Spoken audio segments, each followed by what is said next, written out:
Good afternoon, everyone. Thank you for joining Encore Palm Beach County for our monthly Zoom call. Today's special event, Age-Friendly Employers Benefit All Generations. To turn it over to Karen Roberts, our resident HR specialist, Encore Palm Beach County Advisory Board member. Karen, it's all yours. Good morning, Christine. Thank you and welcome, everyone. We're so happy to have you today. We are honored to have three amazing panelists joining us today, and I'm going to take a moment to share just a few of their many, many accomplishments with you. I will be introducing them in alphabetical order. I must share at the outset that unfortunately Tim Driver, who was scheduled to be on our panel, has had a situation that is very good for mature workers, and he's making a very important presentation today about his organization in support of mature workers, and unfortunately could not be with us today. But he has sent a very wonderful and capable person in the name of Mr. Bill Coleman. Bill is a member of the board of directors of the Age-Friendly Ventures Incorporated. He's also one of the architects of the Certified Age-Friendly Employer Program. His most recent role was Chief Data Officer at PayScale, where he was responsible for maintaining, managing, and integrating all of the company's compensation data sets and artificial intelligence models. From 2000 to 2009, Mr. Coleman was the Senior Vice President of Compensation at Salary.com, where he oversaw operations, products, and research. Mr. Coleman helped build Salary.com from a startup to a $300 million market cap publicly traded company. He's been a frequent commentator on many topics in human resources, compensation, retirement planning, equity compensation, and a multitude of outlets, too many to enumerate here, but I'll just name drop a few of them: NBC Nightly News, The Today Show, The Wall Street Journal, and The New York Times. Welcome, Bill. We're so happy to have you today. Thank you. Next up is Carmen Feinberg. Carmen is a board member of Encore Palm Beach County. She brings more than 20 years of experience in her role in executive operational leadership in the management of corporate and business initiatives within a variety of industries. Motivated by success, along with a passion for integrating human resources, operations, and communications to build the business, Carmen helps executives achieve their goals and creates win-win solutions for employees, companies, and brands. She's currently with Kogan and DiSalvo, which she joined in 2021. And prior to that, she was at a number of companies creating and implementing human resource strategies, policies, procedures, talent recruitment and management, as well as performance development. Throughout her tenure, double-digit revenue was up year over year. Carmen, welcome. And our last but not least, our panelist is Mr. Scott Greenberg. Scott is CEO of ComForcare Senior Services, a family-owned and operated private duty, non-medical home healthcare agency, providing quality caregivers from Miami to Vero Beach. Scott is on the board of directors for the Area Agency on Aging, Palm Beach Treasure Coast. He's also served on Alzheimer's Community Care Special Goodwill Task Force. He's a former AmeriCorps volunteer. Scott is highly sought after as a speaker on senior issues important to boomers and their parents, and he is the author of an award-winning book entitled "Oh My God, I'm Getting Older, and So Is Mom," and the host of a weekly radio show on 95.9 FM True Oldies with the same title. Scott received his National Certified Alzheimer's Educator designation from the National Certification Board for Alzheimer's Care in July 2014. Scott, thank you and welcome. So our format today with us illustrious panel and a wonderful audience is as follows. We're going to be asking our panelists questions. We will not perhaps have every panelist answer every question, but we encourage you as you're hearing the discussion, if you have a comment, if you have a question that you'd like, as Christine is sharing, please put that in the chat and we will get to as many of those questions as we can.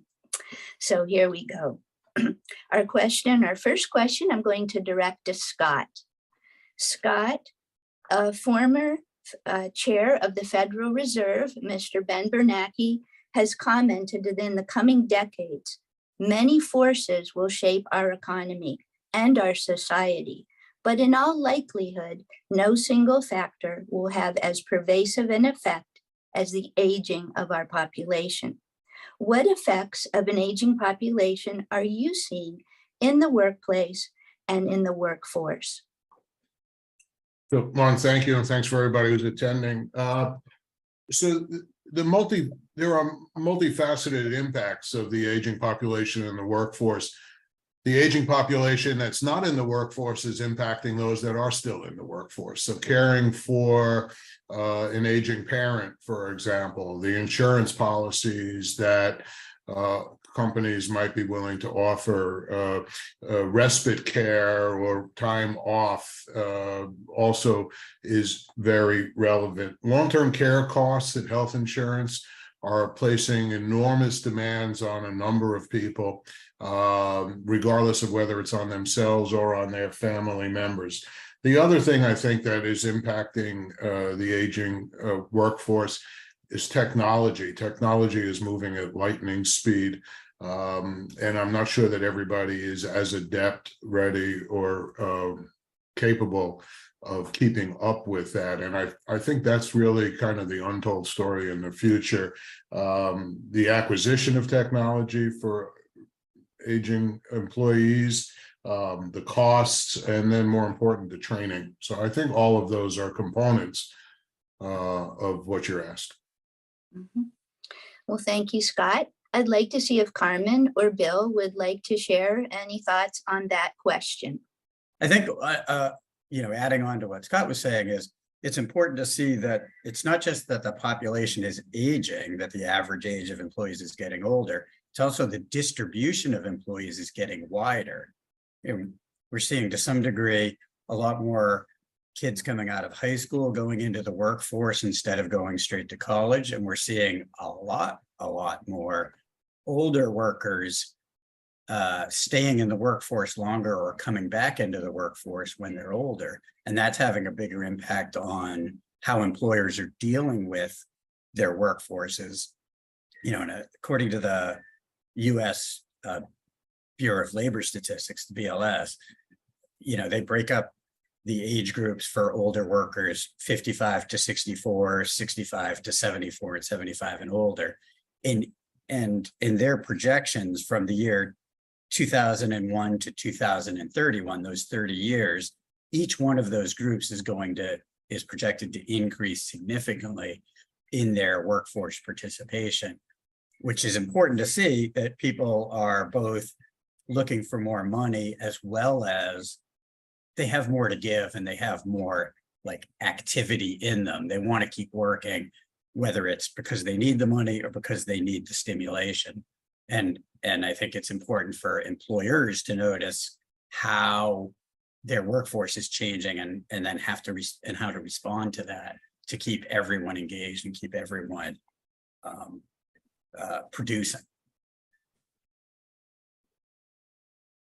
Well, I think that is a very good point in keeping folks engaged, which leads to our next question, which I'd like to direct to whichever panelist would like to go first. So in that thought about engagement, what steps have CEOs and companies taken? Those who have invested the time and the resources necessary to position their organizations in a way that allows them to effectively address the issue of these multiple generations in the workplace. So what have you seen? What are companies doing? I'll tackle that. Thank you for having me. What I've seen is, again, I go back to, culture is king and eat strategy for lunch. And, and no matter what a business is trying to achieve, if you don't create a culture of mutual respect that allows for the multi-generational workforce, then, you've missed the boat on getting the productivity and ultimately the revenues and the profitability that you want. And so what I've seen is, again, that culture that is about how you interact with each other. Culture is not about birthday parties and picnics and, bingo night. It's about how you interact with one another and the values of the organization and how that you bring that to life. And then as well as mentoring and buddy programs, there's a huge opportunity there. What I find is that the younger workforce advances completely with regard to technology and really multitasking, while the older generation really supersedes in critical thinking and strategic thinking. And if you can create a buddy system or a mentoring system that bring those together, then that's really great. And then also a hierarchy that values experience and wisdom. And I think that that's extremely important, that, to, again, have that hierarchy where people know who reports to who and what the system is to get things done. And if you have that with that mutual respect, you should have some good results. I would add, it's a challenge for leadership to understand that what used to be is no more.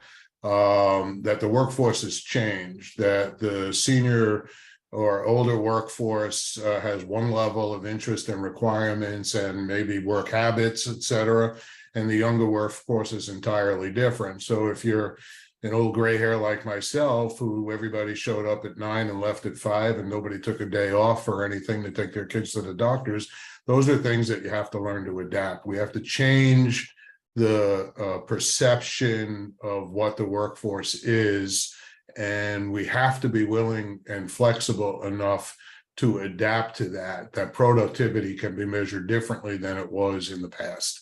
And so I think that that's really critical. I know we face that in our organization. 150% with that. And I would just add on a little more to, I agree with everything that both Scott and Carmen said. It's also important to remember, like, where knowledge comes from is different now too. And both of the Carmen and Scott mentioned this, but it's sort of in passing, is like younger employees, kids out of high school and college, are steeped in technology, and it's the most recent, most current technology, and they're using it all the time. And you can see it if your organizations have like internship programs at the end of the summer. You have college kids doing presentations. Those presentations are often much better put together and presented than some of your mid-level and maybe even senior managers, because that's how they live. Everything they do is some form of presentation, whether it's, Facebook or TikTok or Twitter or whatever. They're constantly communicating and doing it very effectively and concisely. And so there's a lot to learn from the bottom of the organization, which is new to a lot of those of us that are near the top and have seen this very hierarchical approach. And so that idea of blending groups so that you have older people and younger people working together and learning from each other is super valuable. Very good, because that goes to the point Carmen made earlier, is that different generations or groups of folks from an age perspective have different talents and different things that they excel at, and how to leverage, how to merge, how to support, and to utilize those talents for the good of the organization is important. So thank you to all of you for those remarks. Very, very important for our top level folks and our HR folks to remember that the information and innovation can be coming from any level of the organization, that's for sure.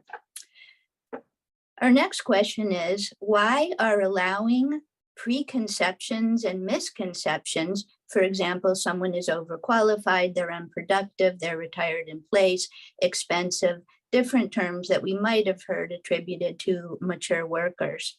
So how are some of these preconceptions and misconceptions really serving as a disservice?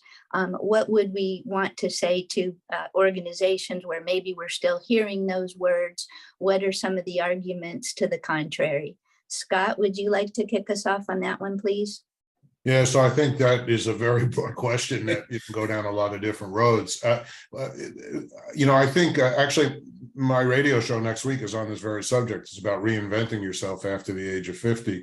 I think that what we're talking about here is that we have to open our eyes to the idea that what, again, not to be redundant, what used to be is no more, and that people can see the world differently and bring to the table a fresh view or an evolving view or a changing view of what the world is like. The preconceived questions about one's abilities are easily dispelled when you start to see the capabilities of the workforce that is older and more experienced.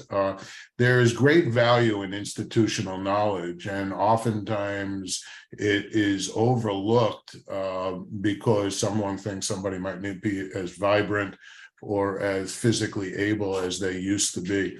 You can't underestimate the value of that institutional knowledge, and finding ways to accommodate that institutional knowledge is really important. On the physical level, adapting your workspace to accommodate people with perhaps more mobility challenges is one area. You should not automatically dismiss the idea of a worker being valuable because physically they are not able to do things that perhaps younger people might do. So there's a lot of ways to take that question. I do think the idea of utilizing that institutional knowledge, that experience, and helping it develop. And then I would only add also, don't underestimate, it's been mentioned 2 or 3 times already, don't underestimate the power of mentorship. I doubt there are very many people on this call, on this meeting, on this session that haven't benefited from mentorship over time, myself especially. I always refer to the people who changed my life, who helped me make a left turn instead of a right turn and got benefited by it. So I think that's another significant component in answer to your question, Karen.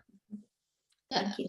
I'd like to add something really quick. A lot of the people on this call are human resource professionals. And as a human resource professional for many years, with many years experience doing what I do, I really think it's important for us in our roles to not, to not coil to the pressure of having biases against any one individual. I mean, how many times has a hiring manager, an executive in your company come to you and said, I want about a 30-year-old for this that has X, Y, or Z experience. And I just refuse to participate in that when I'm pre-screening candidates. And I think offering up the best person for the job based on the skill set that's required is our responsibility.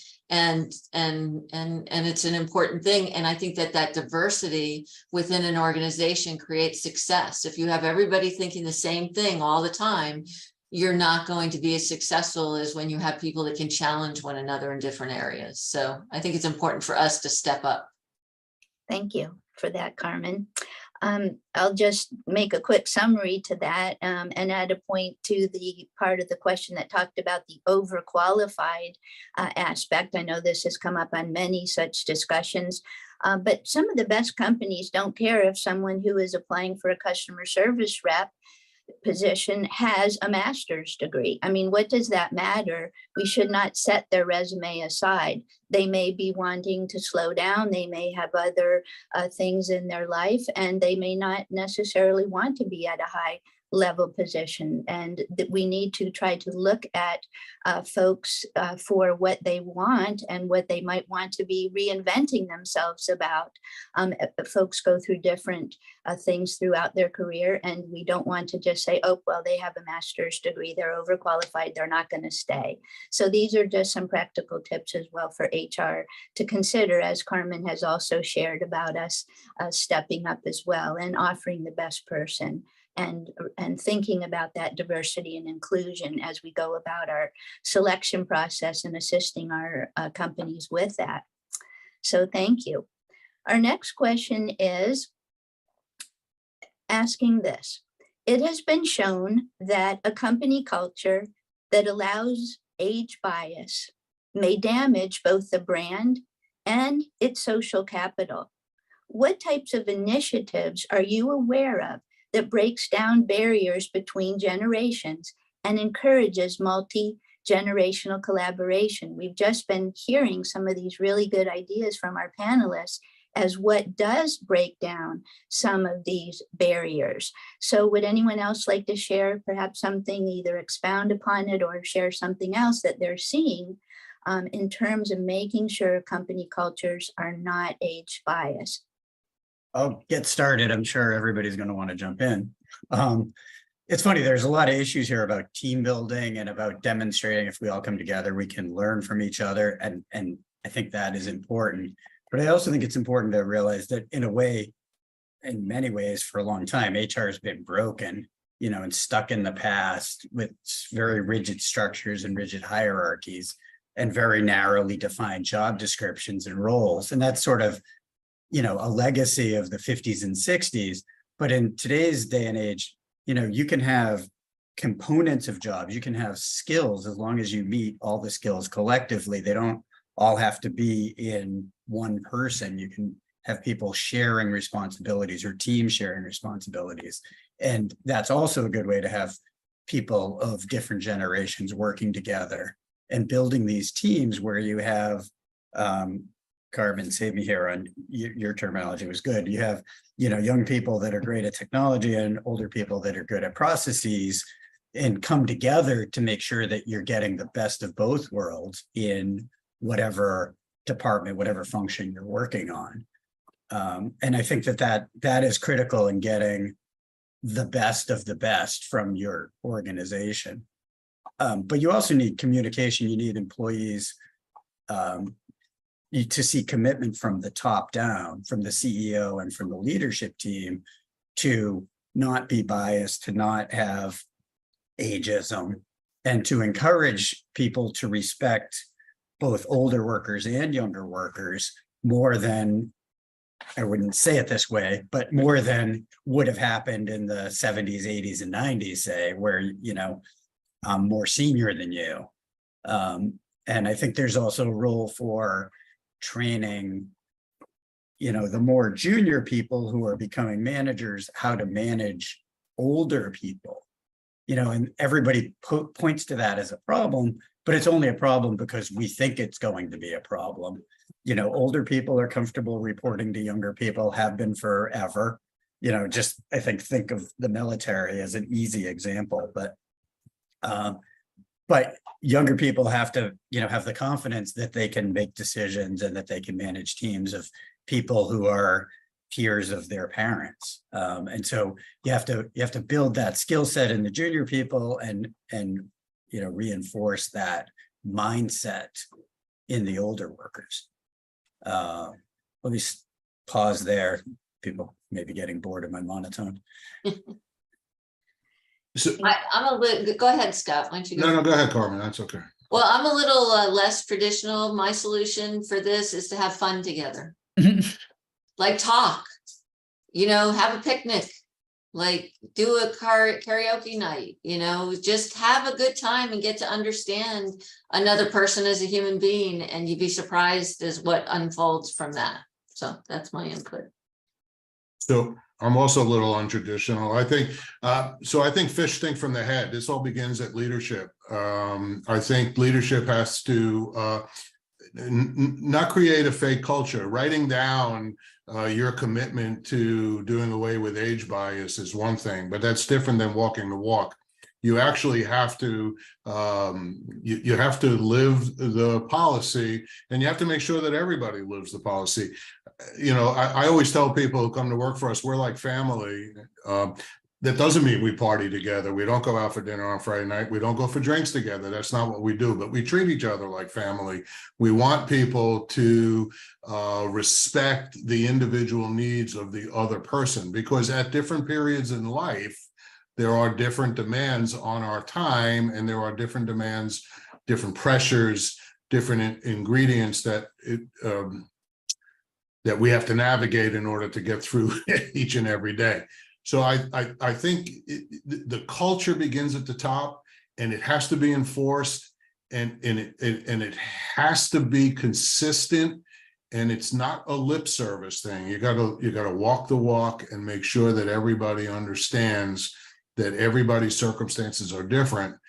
So if a young person, this could be your mom, this could be your grandmother. For an older person, this could be your kid, your son-in-law, or your grandchild. All right, just make sure that you are always cognizant of that.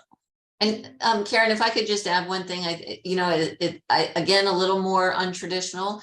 I think that one of the important roles of human resources is to make sure that, and again, it's hard to even say this, but it's true, make sure that you fire people that don't live up to the cultural values, that don't do the things that that the company wants to do, and don't act the way that you don't want people to act. Because if you don't make those hard decisions, then people don't understand what the values are and what they should follow, and they don't know what to create and what to mimic and how to behave. So I think that firing people is just as important as hiring people.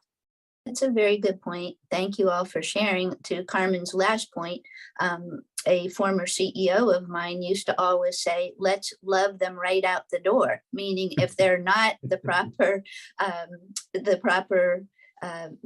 exhibiting of culture, that, fine, but let us help you find a place that might be better suited. So you're right. These are some tough decisions, and especially in labor shortages and labor scarcity, it's harder to kind of think about that. But you're right. As HR, we're helping to protect, we're helping to develop and define the culture. So we need to be able to recommend such things, as appropriate. So thank you for that. What some might consider a very bold statement. Thank you, Carmen. Okay, Christine, I'm going to pause for just a moment to see if there's any burning questions in the chat or any comments that we might want to just take a moment to reflect upon as we move forward, prior to moving forward to some other questions. I'm not seeing any at the moment. Just a comment, cultural openness and understanding. So that's the only comment I'm seeing so far. Okay, very good. Thank you. We heard a couple of our panelists, a number of our panelists, I think each of them probably mentioned this in some way or another, about how some things might be broken, and maybe it's time to take a fresh look at some things. We've been perhaps doing things a certain way or the same way for too long now. So what company processes require a fresh look in light of 5 generations in the workplace? Who would like to start? And we all are thinking of sick leave, vacation, health insurance, all those kind of things that have been very rigidly and hierarchically ingrained in our cultures over the years. I was going to start, but you just took the wind out of my sails. You maybe start by expanding it a little. It's not just about the 5 generations in the workforce, in reality, you've kind of had 4 or 5 generations in the workforce forever. It's just these are 5 different generations, and add to that a lot of things like flexible hours, flexible location, part-time work, less demand for college degrees, and then you have things like work from home or hybrid work. There's a lot of things going on that have changed, not to mention technology, which I just mentioned. But some thoughts would be, to focus on, I mentioned this a second ago, skills rather than rigid job descriptions, because the skills are the things that we really value, and the job descriptions are more a simpler way for HR to define what roles we need, but it's really what skills the company needs overall. Often groups of skills are important, not just individual ones, but still, it's not, you don't necessarily need to have an exact job description fit to hire somebody. One thing I've seen a lot of, or, questions a lot about, are rapid promotions, especially for Gen Z, early employees in the workforce. I've been here 6 months and I haven't been promoted yet. Like, oh my God, what's going to happen? And that, we've raised a generation of people that are expecting constant positive feedback. We can give them that in the working world. You don't necessarily have to be promoted like at the sort of same levels. Used to take us 2 or 3 or 4 years to get, but you could have incremental promotions if that's important in your organization to your employees. I think there's going to be a question of what's the definition of time off, particularly for companies that are 100% or, predominantly remote, because people, start work earlier because they roll out of bed and, log in right away, and then they take a break to go run errands during lunch, and then they're working right after dinner. And what is a day off, or what is a couple hours off, and how do we calibrate that? How do we measure that? And I think Karen mentioned, time off for childcare and parental care. I mean, both of those are important. Parental care is becoming a bigger issue, and it's, more appropriate here. And that, also benefits for people over age 65, because a lot more of them are working, and a lot of benefits tend to either plateau or, stop at that age. I personally think it would be super valuable to have financial planning as an employee benefit. You're giving people a lot of money and a lot of things that are of value, but not the understanding of how to use them or how to maximize them. And I think that's going to become important, especially with, not to be stereotyping, but the Gen Z employees who are working to live, are often, taking less pay, less hours, because they don't need that much money now. But, what are they going to do, when they get married, when they have kids, and when they retire, and help them think that through. Not saying they're making mistakes, just help them understand. I can keep going, but I don't want to, should I keep going, Karen? Please keep going. All right. That was me taking a breath.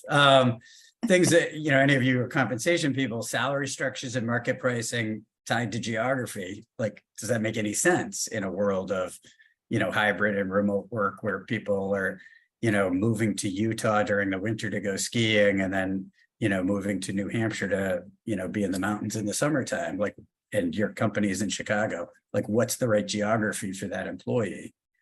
A lot of emphasis on incentives more than just base pay, because that will help in managing the workforce better, and it also will help in dealing with, pay equity issues, where you're just, distinguishing, I won't say discriminating, distinguishing between employees based on performance, not based on anything else. So all your employees would have a common base pay, and then you vary their total pay by including incentives. Similarly, you have team goals, as long as your organization is disciplined about weeding out low performers, which is, what a variation on what Carmen mentioned earlier, because nothing like sours a team goal like a low performer. Sure, we've all seen that. I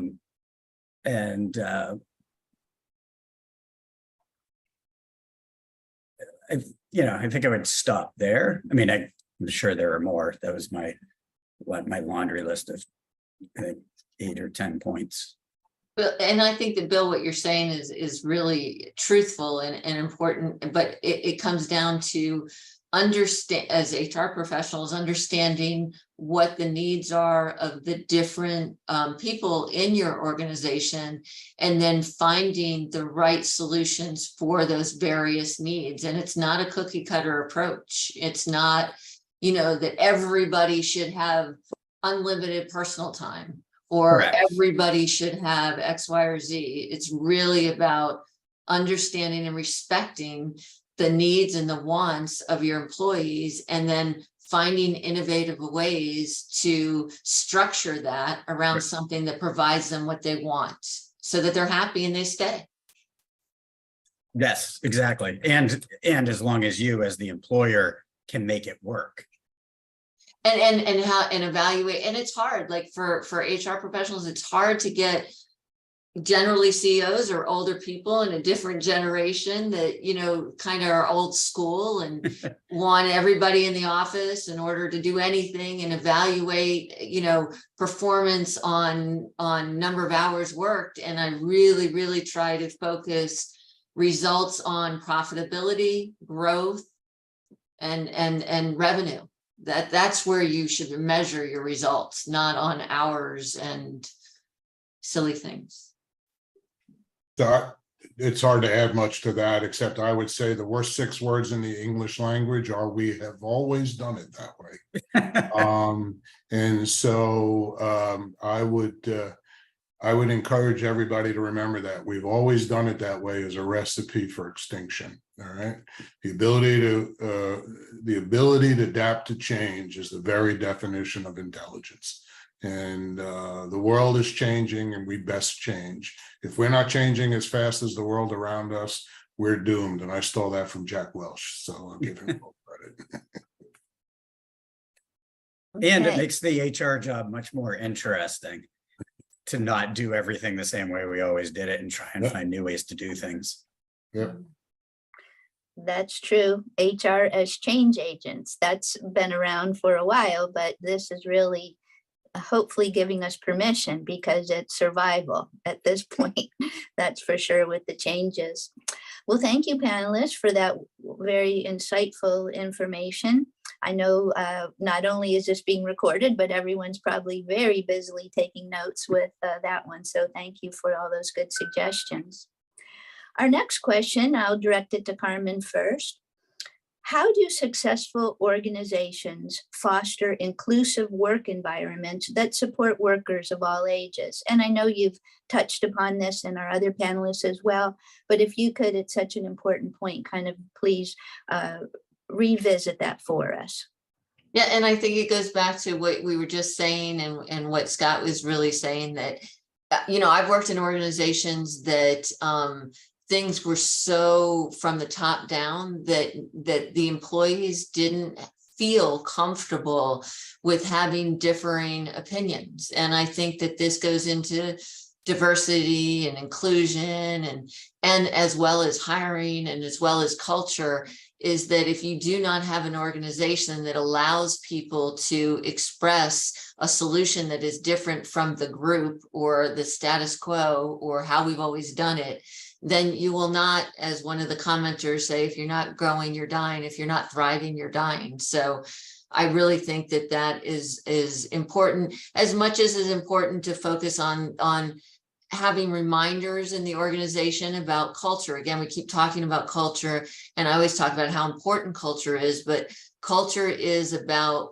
putting, think of a bowling lane where you have the guardrails. It's putting guardrails around how we communicate with one another, and making sure every time that those guardrails are bumped into by something, that you address it, so that the values of the organization become how we communicate and interact with one another, not something that's listed on a wall that's part of our mission, vision, values, but really something everybody lives. And then with that understanding that culture does eat strategy for lunch. And then I go back to the essence of what I was saying, is that, honing in on people's strengths and not trying to make your various employees strong at something that they're weak at. and not making someone that's weak at something pretending that they're strong at. Yes, you want to train and you want to give opportunities, but leverage the strengths of the people that you have and be flexible enough as an organization to move around that just as much as you expect employees to move around your needs. So I think those are key things. Thank you, Carmen. Bill or Scott, anything else you'd like to share on that issue?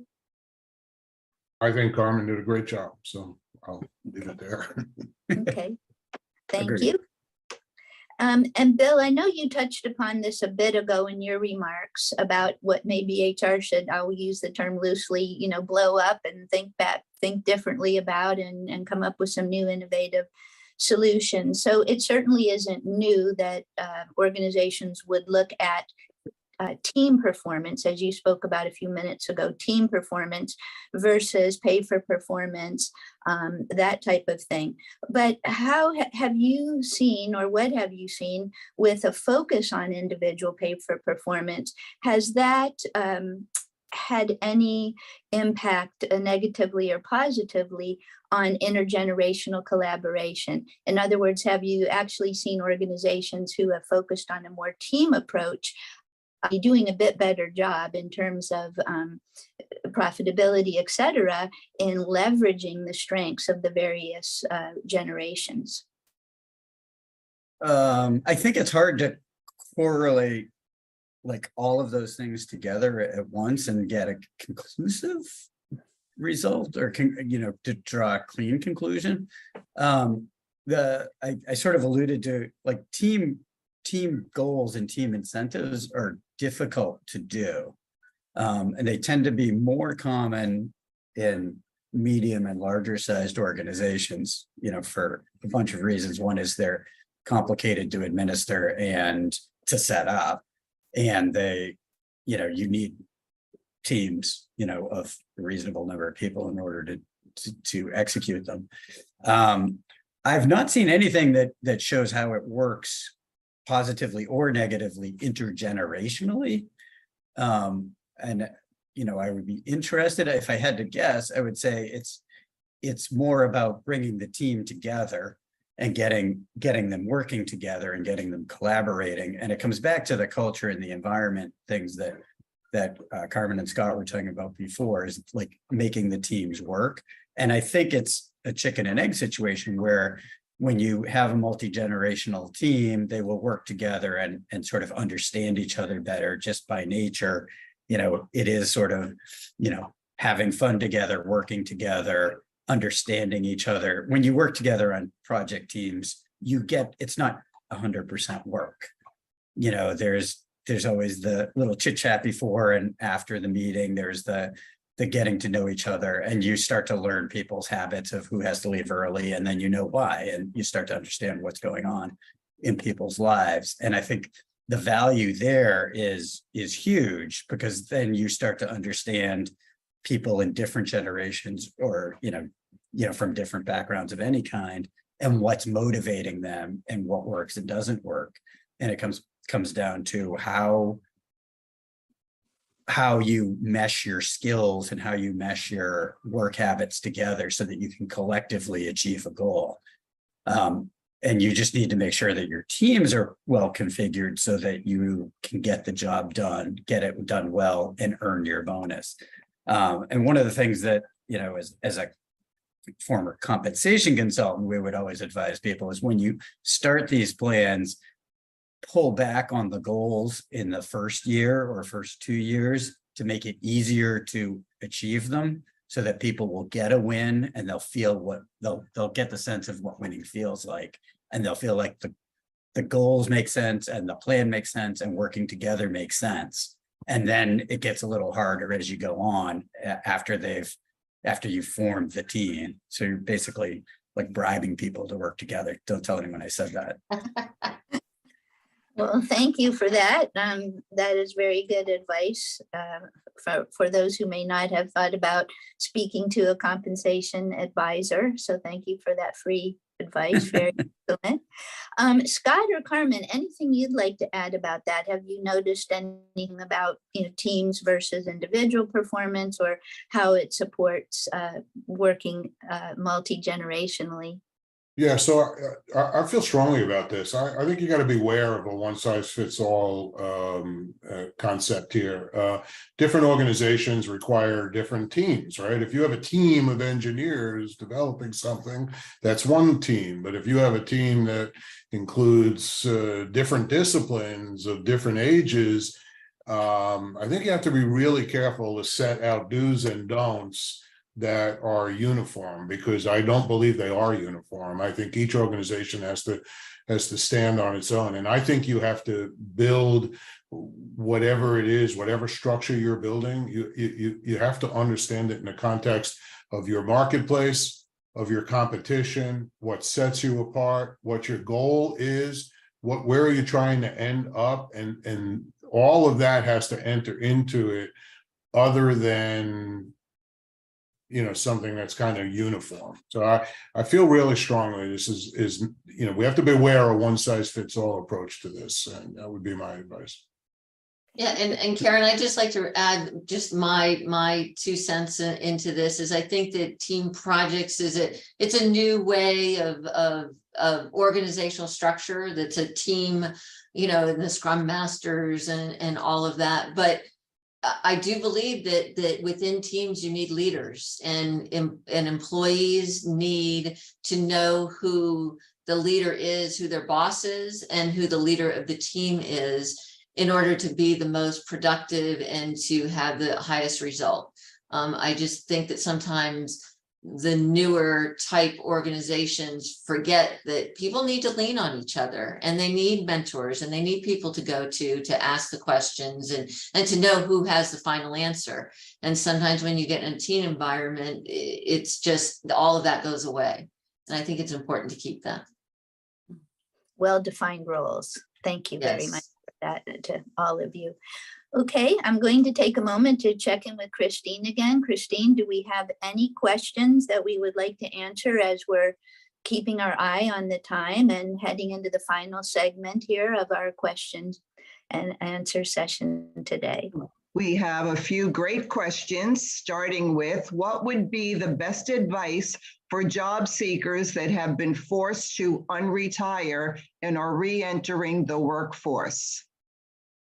I'll take that. And unfortunately, I think that one of my biggest advice is to I hate to say this, but it's true. Don't let your resume show your age, because what you need to do is get through the biases to the decision maker. And what you have to do is get through the process of people that may not be able to see your value, to get in front of the decision maker so that you can see they can see the person that you are and the skills that you provide. I don't know whether Bill or Scott have any better advice, Right. but I do think that it is true, and there are biases, and you have to be prepared to navigate through them. I would agree. As one who has reinvented himself, I retired at 58 and went back to work over 60. And I think you have to manage your expectations. You have to do a deep dive and be honest about what your skill sets are, what your shortcomings are. You have to know what is something that you feel comfortable adapting to. But what was, it isn't what is. And so if you're going to look forward, I think you really need to manage those expectations and do a deep dive on what you bring to any organization and approach it from that perspective. Thank you. I mean, shameless plug here, Retirement Jobs, which is one of the age-friendly venture companies, is a job board for people over 55, which caters to companies that are specifically targeting older workers for certain jobs or for any jobs. But in relation to that, I also often tell people, what Carmen said is, de-emphasize age. You can cut off, the job you had in high school and probably the job you had in your 20s and maybe 30s to get your career started, to hide that. You can also I apologize for saying this. I can't think of a better way than to be blunt. Don't act old. When you call, don't, stand up, make sure you've had 3 cups of coffee, be energetic on the phone. I mean, I'm sorry, I'm making people laugh, but it's true. It's, being on the receiving end of some of these phone calls is you sometimes feel like some old, an old person is calling you and you're like, oh, I don't know if I want to hire this person. But it's not because they're old, it's because they feel like they're slowing down. Don't be that person, be the best you can be. And network, if you're in your 50s, 60s, and 70s, an awful lot of people in a lot of industries, a lot of different companies, and talk around and talk to people who know you, who can sort of put in a good word for you and say, oh, you should talk to Bill Coleman. He might be able to, he might be able to hire you or direct you to somebody that can use a person like you, and use that network of people. You have a pretty big network if you think about it, of people that you've worked with. That's what, LinkedIn is all about. Find those people. People are willing to help you if you've had a good work relationship with them in the past. Well, thank you all. These are very good points, and just being creative and open, I think, to new experiences. Be curious. That's one of the things that we always want to stay curious and show that we're a lifelong learner. So those would be some other tips as well. So Christine, I know there was some procedural questions about how do I get my credits for this webinar, which I'll talk about at the end, but are there any other questions before we move into our last 1 or 2 here that we had scheduled? Yes, so since everyone agrees culture is set at the top, and yet research shows that only a small % of companies have adopted many of the policies mentioned today, to what extent are HR staff really being success?ful in influencing CEOs? Good. That's a good question. I wonder if that's a rhetorical question. It makes us all think. I think that, hopefully HR continues to have a seat at the table. And the only way that can happen is by showing the results and being able to articulate the results to the CEOs that make the decisions. It's not an easy job. Not to be skeptical, it depends on whether the company is as profitable as senior management thinks it should be. I mean, it's the cold hard truth is most senior management will listen to advice when they understand that not listening to it is costing them money. So that's just a cold hard fact, I think. I think statistics or facts are also very helpful. Like numbers, HR tends to not be as metrics driven as other parts of the organization, and that will help influence the CEO. And don't forget the CFO, who's integral in these decisions. Sort of to Scott's point, there is like the dollar has a lot of influence on decision making, and so the CFO has a lot of influence. And so things like older workers are likely to stay 3 times longer than younger workers, younger hires. I mean, that's a valuable thing to know. And therefore, like you have less cost of turnover if you're hiring older workers. Older workers have better influence on customer service. They tend to have a better rapport with customers and more patience and more ability to connect. And so things like that are valuable to know and make a better argument than we should do this. This is good. This is part of our cultural, cultural statement that we've got framed in the conference room somewhere. Right. And I'll just add a quick comment to that too, is that HR needs to be sure that we understand the business, we understand the strategies and the things that our C-suite is wanting to accomplish, and then come forward with the types of actions and recommendations that HR can take to help us get to those strategies, and making sure that we're helping the company go in the direction it wants to go in, from a profitability, a growth, whatever the objectives are of the C-suite. If we show how our recommendations are supporting that, as we've heard all of our speakers state, that will help as well. So thank you for that, Christine. We have only 5 minutes left, and we are going to close very soon, wrap up, but was there any other question that was not addressed in the chat? What is the benefit to not have dates on a resume? Employers want to know your track record and how long at previous jobs. I'll go.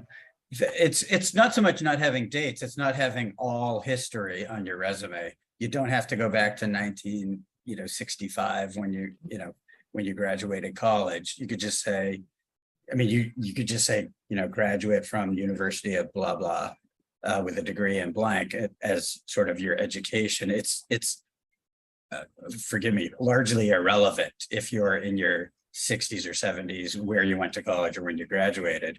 And then your history of jobs, you could show the last 20 or 30 years with dates. That's fine. It's more about, you don't have it has to be the truth. It doesn't have to be the whole truth. You don't have to go all the way back in time. I advise my clients to, just like you said, Bill, to remove the dates of their college and then take away the first few jobs that they have and just, start at the last 3 or 4, whatever makes most sense. Which are usually the most interesting too. Exactly. Highest level. Yeah. So I don't really have a point of view about this question, but I know we only have a minute left, and somebody asked a question about artificial intelligence, and I would say this: do not underestimate artificial intelligence. I know we don't have time, and I won't dig into it. Artificial intelligence is the real deal. It's going to change the world as we know it. I'm not overstating that. It may not be everything everybody thinks it is, but artificial intelligence is definitely coming, and it's coming quickly. So I know we don't have time, but I just wanted to answer that for Eduardo. Okay, thank you. And Scott, should we decide to do another webinar with artificial intelligence as the topic, we will call upon you as one of our panelists. So thank you. That would be a huge mistake, but most people think any intelligence I have is artificial. So well, we hope to be sure that your radio show will get some folks. You mentioned for one more time that plug, please. Next week, what is your topic on your show? It's reinventing oneself after 50. It's a woman who was a caregiver to 3 different family members, and at 50 decided she wanted to do something else, and she wrote a book about it. So I'm excited to speak with her. Well, thank you. It sounds very inspiring. Bill, want to thank you very much for sharing your wisdom. Definitely from the corporate perspective, as an entrepreneur, as someone who has advised other companies, want to thank you very much for your input today. And Carmen, thank you as a board member and also someone who has been a pioneer in helping companies grow and change. We appreciate very much your insights. And we're going to take the last minute or two to talk about some administrative but important information, and also share the fact that Encore Palm Beach County is very proud to share that on September 21st, it's a Thursday, we're holding our 3rd annual Wisdom and Experience Works for Business Award. It's going to be held at the airport, West Palm Beach, Hilton. And right now, HR folks, you too can nominate your organization for this prestigious award. It's a very simple nomination process. You can go to www.encorepbc.org, go right to the event tab on there about wisdom and experience, and you can find the form to nominate. This is a very important way for your organization to get some free publicity, some free PR. And again, the nomination form is not complicated. Let us hear from you about what you're doing to support mature workers, and that you understand the value of leveraging multi-generational workforces and how this has been successful for you. You may also want to consider attending the event, and also potentially consider being a sponsor. So we're very proud that we're doing this for the 3rd year in a row, and it gets bigger and better, and we'd love to have you be a part of that. Just one final note about that as we close is that the speaker is the VP of HR for ODP Business Solutions. ODP Business Solutions is formerly Office Depot. So we have their VP of HR is going to be our keynoter. So we're very excited about that. Now, for those of you who are interested in recertification credits, which is very important for those certified HR professionals, HRCI and SHRM recertification credits will be coming to each of you that have registered. And if this is important and you know what that means and what to do with those research credits, they'll be coming. And also the Encore Network is providing at no extra charge, since this was a free webinar, Age-Friendly Employer's Guide. Age is now a strategic imperative. It's a wonderful guide that you'll be able to utilize in your work. So it is right at 1 o'clock. I'd like to thank everybody very much for being part of this webinar. Thanks to Rosemary Nixon, as always, our wonderful founder of Encore Palm Beach County, for which if it wasn't for her, none of us would be here sharing in this important time today. And of course, Christine Cottagio, who moderates and handles everything so well. And if any other board members, I see Tom Donahue, if any other board members are here that I don't see on my screen here, please know that you're very appreciated and appreciate all that you do. So thank you all. This will be recorded and of course sent to you very soon. Have a wonderful day.